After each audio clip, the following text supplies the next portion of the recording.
Hola chicos, ¿cómo les va? Buen día. Espero que estén muy bien. Yo he decidido compartir este pequeño video para que podamos repasar lo que llevamos visto hasta la fecha y poder despejar cualquier duda que haya quedado sobre las temáticas. ¿Sí? Arrancamos. ¿Qué hemos visto hasta hoy en las clases de geografía? Bueno, primero ustedes comenzaron analizando un texto donde se hacía mención a la formación de los primeros estados en América Latina. Este proceso se dio mayormente durante el siglo XIX, en lo que se conoce como el periodo colonial. Este periodo tenía como marco político el desarrollo, de las guerras civiles y las primeras luchas por la independencia, ¿sí? Mientras que en el plano económico se desarrollaba la segunda fase de la revolución industrial. Esta fase se caracteriza por el desarrollo de algunas de las industrias más importantes, como la industria del petróleo, la del acero y la industria química, entre otras. En ese marco internacional de desarrollo industrial de algunos países, Argentina se incorporaba como un proveedor de materias primas, ¿sí? Un país que se dedicaba mayormente a la actividad agrícola y ganadera y que proveía de los productos que necesitaban estos países europeos que se estaban industrializando.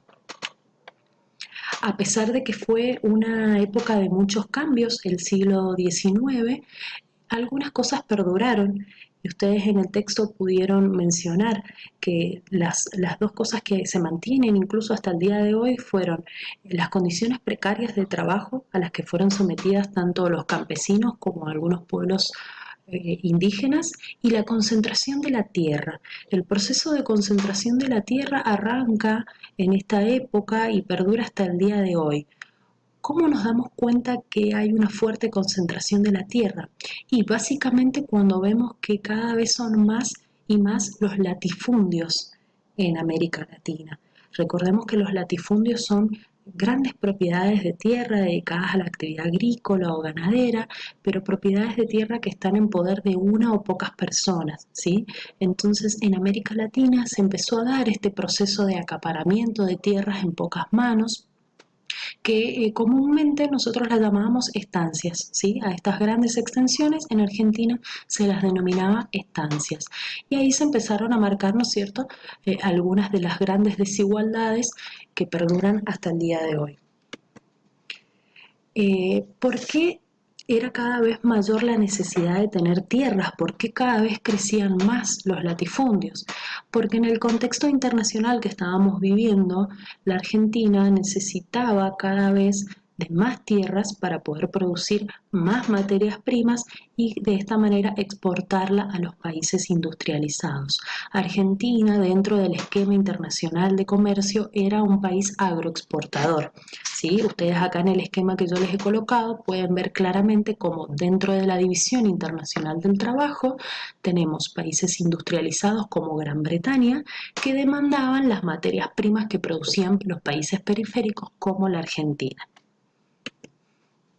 Para poder ampliar el terreno, se tuvieron que llevar a cabo ciertas campañas de conquista y de esa manera poder ampliar la frontera que existía hasta ese entonces. Las dos campañas más importantes de la Argentina fueron la del Chaco y la del desierto, que como ustedes pueden ver en el mapa que yo les he colocado, se desarrollaron a finales del siglo XIX. En 1876 inicia la conquista del Chaco y me corro por acá, en 1879 y 1881 es cuando se incorporan finalmente los territorios de la Patagonia a lo que ya era el esquema nacional, ¿sí? Estas campañas fueron muy sangrientas y si bien incorporaron nuevos territorios a nuestro país, dejaron comunidades aborígenes prácticamente exterminadas. ¿Qué pasaba mientras tanto a nivel mundial? El centro de atención de la época estaba puesto en Europa, ¿sí? Una Europa que, como ustedes pueden ver en el mapa, es bastante diferente a la que nosotros hoy conocemos, ya que estaba organizada políticamente en imperios y en reinos, por ejemplo, el Imperio Ruso, pueden ver, el Imperio Austríaco o algunos reinos como el de Francia o Gran Bretaña. Esa configuración finalizó con el Congreso de Viena, que puso fin a todas las guerras revolucionarias que se estaban dando en Europa y empezó a configurar los primeros estados-nación, ¿sí? Entonces vamos a ver cómo algunos de esos imperios y reinos fueron desapareciendo y fueron dando paso a los primeros estados.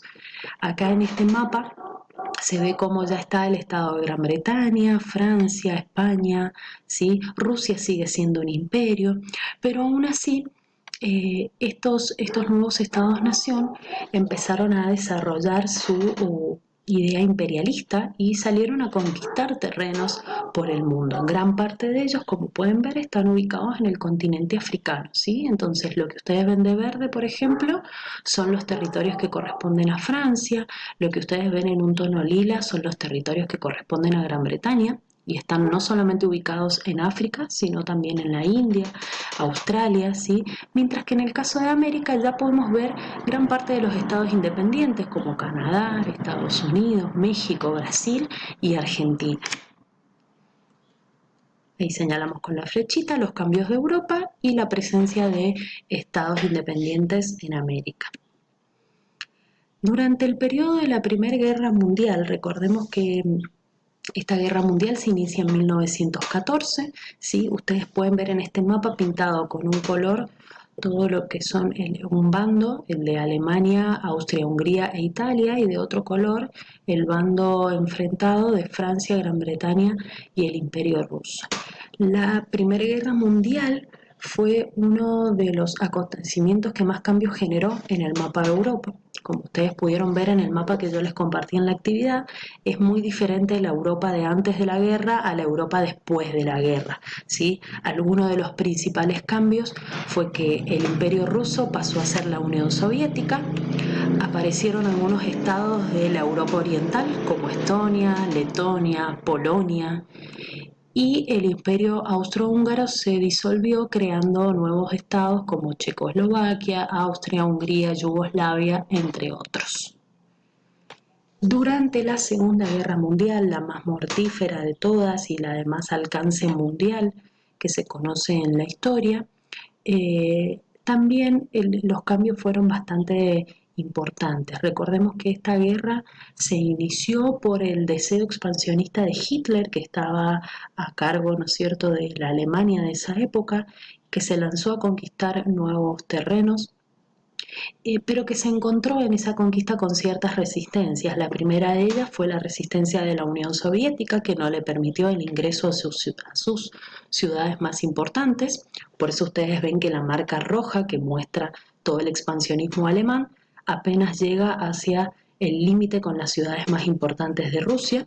Y el otro frente de resistencia que se encontró ya del otro lado del océano es Estados Unidos, ¿sí? Que ya se asomaba como líder mundial, como ustedes pudieron ver en el video, queda claro cuando se enfrenta a las potencias japonesas. Cuando finaliza la Segunda Guerra Mundial, el mapa también sufre una nueva configuración, un mundo conocido como mundo bipolar, en el cual los dos vencedores del periodo pasado, Estados Unidos y la Unión Soviética, se erigen como los nuevos líderes y, ¿no es cierto?, empiezan a tratar de expandir su poderío por todo el mundo. Van a tener países que siguen al bloque capitalista representado por Estados Unidos y países que siguen al bloque comunista representado por la Unión Soviética. No me voy a explayar mucho en este periodo porque ya lo vamos a ver más adelante en la siguiente actividad, ¿sí? Y los órdenes políticos por ahí un poco más recientes, cuando finaliza la Segunda Guerra Mundial, la Segunda Guerra Mundial y este mundo bipolar, damos paso a un mundo multipolar, ¿sí? Como ustedes pueden ver en la imagen que yo les he colocado, he representado la caída del muro de Berlín, que fue el hecho clave que marcó el fin del bloque socialista y el triunfo del modelo capitalista a nivel mundial. Mientras que en una época más reciente se desarrolla lo que conocemos como mundo unilateral. Disculpen ahí el error que ha habido de tipeo. Este mundo unilateral inicia con el atentado a las Torres Gemelas en el año 2001 ¿Y por qué le llamamos unilateral? Porque queda en evidencia el poder de Estados Unidos que empieza a manejarse en solitario, básicamente, sin tener en cuenta la opinión de los estados del resto del mundo. Entonces comienza una serie de acontecimientos en donde Estados Unidos está a la cabeza, como por ejemplo la invasión a Irak, ¿sí? O Afganistán. Entonces por eso lo conocemos como el mundo unilateral, donde hay un único líder que se destaca del resto. Bueno, espero que este videito les haya servido de ayuda. Saben que cualquier duda me pueden consultar. Y bueno, nos vemos pronto, ojalá. Un beso para todos.